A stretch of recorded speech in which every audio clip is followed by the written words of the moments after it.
Hello guys, welcome back to Ravi creative junction. तो friends, EPS 95 pensioners की बल्ले बल्ले अब हर महीने मिलेगा 7,500 पेंशन्स और डीए। पूरी जानकारी क्या है इस वीडियो के माध्यम से आपको बताने वाला हूं। लेकिन उससे पहले अगर आप मेरे चैनल पर पहली बार हैं, अब तक आपने मेरे चैनल को सब्सक्राइब नहीं किया है, तो प्लीज चैनल को सब्सक्राइब कीजिए, क्योंकि इस वीडियो पर ऐसे इंफॉर्मेटिव जानकारी आपको समय समय पर मिलते रहता है और लीगल टिप्स भी मिलते रहती है। तो अगर पहली बार आप मेरे चैनल पर हैं और अब तक सब्सक्राइब नहीं किया है तो जरूर सब्सक्राइब कीजिए, और वीडियो अच्छा लगे तो लाइक कमेंट शेयर जरूर कीजिएगा दबाकर।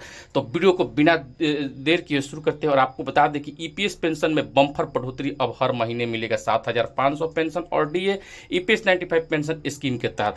आपको बता दें कि ईपीएस 95 पेंशन स्कीम, अगर आपके घर में कोई ईपीएस 95 स्कीम के तहत पेंशन लेने वाला है या आप खुद इस स्कीम के तहत आते हैं, तो ये खबर, ये जानकारी आपके लिए बहुत बड़ी खुशखबरी है। वर्षों से ईपीएस पेंशन अपनी न्यूनतम पेंशन बढ़ाने की मांग कर रहे थे और अब आखिरकार सुप्रीम कोर्ट ने सरकार की उस योजना को मंजूरी दे दी, जिसे ईपीएस 95 के तहत आने वाले सभी पेंशन धारकों को 7,500 की मासिक पेंशन और उसके ऊपर महंगाई भत्ता यानी कि डीए भी मिलेगा। तो आपको बताते चले कि क्यों खास है ये फैसला।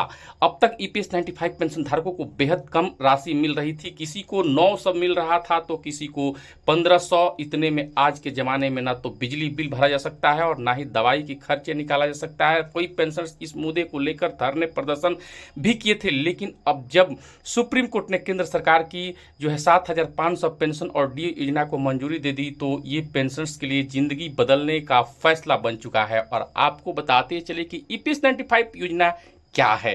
तो ईपीएस 95 यानी कि कर्मचारी की पेंशन योजना 1995 में ईपीएफओ के तहत शुरू की गई थी। इसका मकसद था कि जो कर्मचारी संगठित क्षेत्र में काम कर चुके हैं, उन्हें रिटायरमेंट के बाद एक मासिक पेंशन मिल सके। इस योजना में वही लोग शामिल होते हैं जो कि ईपीएफ यानी कि कर्मचारी भविष्य निधि स्कीम का हिस्सा रहे हैं। तो आपको हम बता दें कि अब तक की पेंशन व्यवस्था कैसी थी। पिछले कई सालों से ईपीएस 95 पेंशनर्स को बहुत कम पेंशन मिल रही थी। कुछ पेंशनर्स को 800 से लेकर 1500 तक ही मिल रहा था। जो लोग कई वर्षों तक सरकारी या अर्ध सरकारी संस्थान में सेवा दे चुके थे, उन्हें इतने सरकारी संस्थान में सेवा दे चुके थे कि इतने कम पैसे में गुजारा करना पड़ रहा था। कई केस में तो पेंशन दवा या रसोई के खर्चे के लिए भी नाकाफी साबित हो रही थी। आपको हम बता दें कि नया क्या है इस फैसले में। सुप्रीम कोर्ट ने केंद्र सरकार की उस योजना को मंजूरी दी है जिसके तहत ईपीएस 95 के सभी पात्र पेंशनर्स को अब जो है 7,500 न्यूनतम पेंशन मिलेगी और साथ में डीए यानी कि महंगाई भत्ता मिलेगी। डीए हर 6 महीने में रिवाइज किया जाएगा, जैसा कि केंद्र सरकार के कर्मचारी के लिए होता है। तो और भी बता दें कि डीए से क्या फ़ायदा होगा। महंगाई के बढ़ते दौर में डीए मिलना बहुत ज़रूरी हो गया है। पेंशन अगर फिक्स हो और महंगाई बढ़ती जाए तो बुजुर्ग की मुश्किलें और बढ़ जाती है। अब डीए हर 6 महीने में जोड़ा जाएगा तो पेंशनर्स की थोड़ी राहत मिलेगी और उनका जीवन स्तर भी सुधरेगा। तो आप किसे मिलेगा इस योजना का फ़ायदा। इस योजना का लाभ सभी ईपीएस 95 पेंशनर्स को मिलेगा जिन्हें कम से कम 10 साल तक ईपीएस स्कीम में योगदान किया है, जिनकी उम्र 58 साल या उससे अधिक है। इसमें रेलवे, डाक विभाग, नगर निगम, राज्य सरकार, सार्वजनिक क्षेत्र की कंपनियां, कर्मचारी शामिल। इस योजना के लाभ लगभग 78 लाख पेंशनर्स को मिलेगी जो देश भर में फैले हुए हैं। एक नज़र पेंशन टेबल पर आपको हम बताते चलें कि अगर आप न्यूनतम पेंशन 1,000, अब जो नई पेंशन है वो 7,500 यानी कि डीए 38% जो मिलाकर 10,350 रुपया हो जाएगा। महिला अगर कर्मचारी हैं तो उनको 900 मिलता था, अब 7,500, 38% जुड़ जाएगा डीए तो 10,350। पूर्व रेलवे कर्मचारी 1200 से 1250 मिलता था, लेकिन अब 7,500, 38% जो 10,350 हो जाएगा। सफाई कर्मी 800 मिलता था, अब 7,500, 38% डीए मिलेगा 10,350। मध्य अस्त्र के लिए कर्मचारी 2500, अब मिलेगा 7,500, 38% जो है बढ़ोतरी के साथ 10,350 रुपया मिलेगी। व्यक्तिगत अनुभव से जुड़ी बात बताते हैं कि मेरे अपने पिता भी ईपीएस 95 स्कीम के तहत पेंशन ले रहे थे। उन्हें हर महीने सिर्फ 1100 मिलते थे, जिससे वो न तो दवा खरीद पाते थे न घर का कोई जरूरी सामान। अब उन्हें 7,500 और महंगाई भत्ता मिलेगा तो वो न सिर्फ आर्थिक रूप से सुरक्षित होंगे बल्कि खुद को आत्मनिर्भर भी महसूस करेंगे। उन्हें कहा है कि अब बेटों पर बोझ बनने नहीं पड़ेगा। तो आपको हम बता दें कि यह फैसला सिर्फ आर्थिक नहीं बल्कि सामाजिक बदलाव भी लाएगा। इस फैसले ने केवल पेंशनर्स की आर्थिक स्थिति मजबूत होगी बल्कि समाज में उनके सम्मान और आत्मनिर्भरता को भी बढ़ावा मिलेगा। यह सामाजिक सुरक्षा प्रणाली को मजबूत करेगा और सरकार पर विश्वास बढ़ाएगा। इससे दूसरे क्षेत्र में भी पेंशन सुधार की उम्मीद जगी है।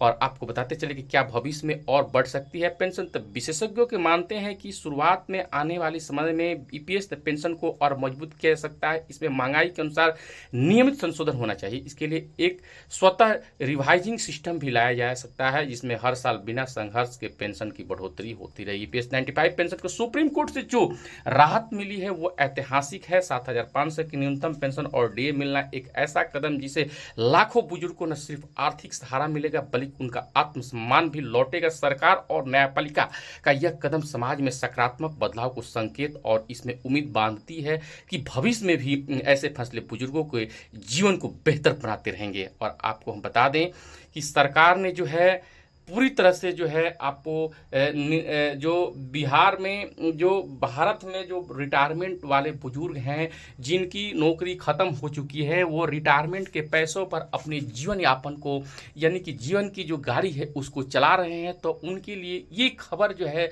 दिवाली की जैसा है। हम आपको बता दें कि जो व्यक्ति अगर किसी कंपनी प्राइवेट सेक्टर में या गैर सरकारी संस्थाएं में काम करके ऑलमोस्ट जो है रिटायर हो चुके हैं और उनको 1,000 रुपया मिलता, तो सोचने की बात है, एक फील करने की बात है कि आज के ज़माने में 1,000 रुपया का क्या मूल्य रह गया है, क्या वैल्यू है। क्या 1,000 रुपया में एक व्यक्ति जो है अपना घर परिवार और बच्चों की दवाई का जो है जो खर्चा निकाल सकता है। तो ये जो है ये जो सोचने की फील करने की बातें हैं, सोचने की बात है।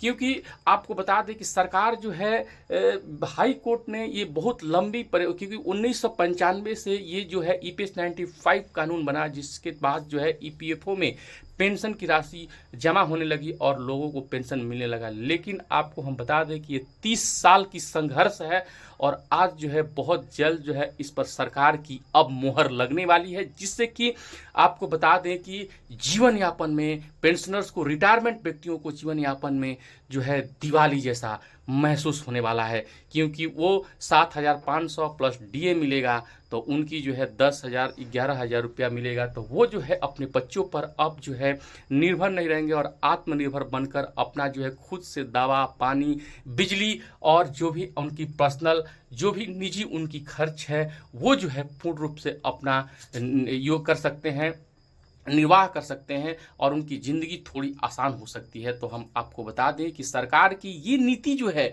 बहुत अहम है और इस पर जो है सुप्रीम कोर्ट ने जो है फैसला पर अमल किया है। अब देखने की बात है कि ये कब तक जो है सरकार इस पर मुहर लगाती है, कब तक जो है लोगों की इसकी लाभ मिलने वाली ऐसा संभावना जताया जा रहा है कि ये अप्रैल के अंत तक जो है केंद्रीय बजट है उसके साथ ही इसकी जो है अनाउंसमेंट किया जा सकता है सरकार की तरफ से।